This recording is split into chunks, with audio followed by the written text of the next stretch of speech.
पूर्णिमा व्रत श्रद्धा और भक्ति का प्रतीक। पूर्णिमा का व्रत है पावन, लाए जीवन में सुख शांति का सावन।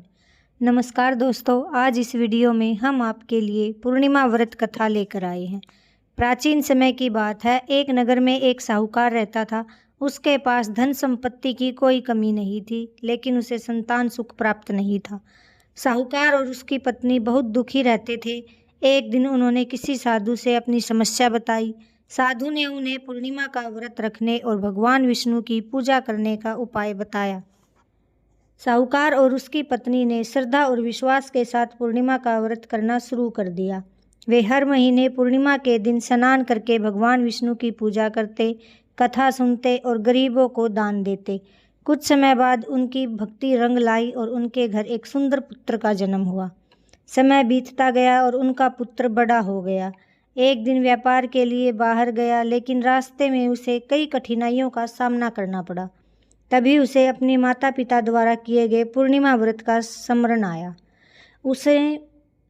उसने भी मन ही मन भगवान से प्रार्थना की। भगवान की कृपा से उसकी सभी परेशानियां दूर हो गई और वह सकुशल घर लौट आया। इस घटना के बाद पूरे परिवार का विश्वास और भी मजबूत हो गया। उन्होंने पूरे जीवन भर पूर्णिमा का व्रत का पालन किया और सुख समृद्धि से जीवन व्यतीत किया। पूर्णिमा के व्रत का बहुत महत्व माना जाता है। पूर्णिमा व्रत करने से मन की शांति, सुख समृद्धि और भगवान विष्णु की कृपा प्राप्त होती है। ये व्रत व्यक्ति के जीवन से कष्टों को दूर करता है और सकारात्मक ऊर्जा का संचार करता है।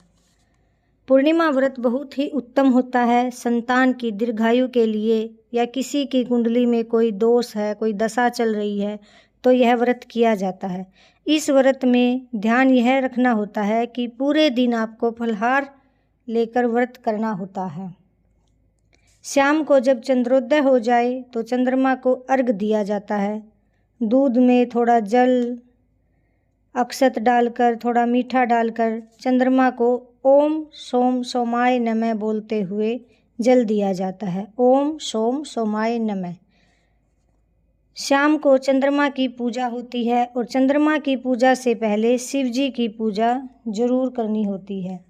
इसलिए पहले शिव जी की पूजा करके और चंद्रमा की पूजा करके उसके बाद आप मीठा भोजन ग्रहण कर सकते हैं। भोजन में आप जैसे मीठी खीर हो गई, रोटी हो गई मीठे के साथ, तो ऐसे आप कुछ भी फलाहार या मतलब बाद में आप खाना खा सकते हो अच्छे से।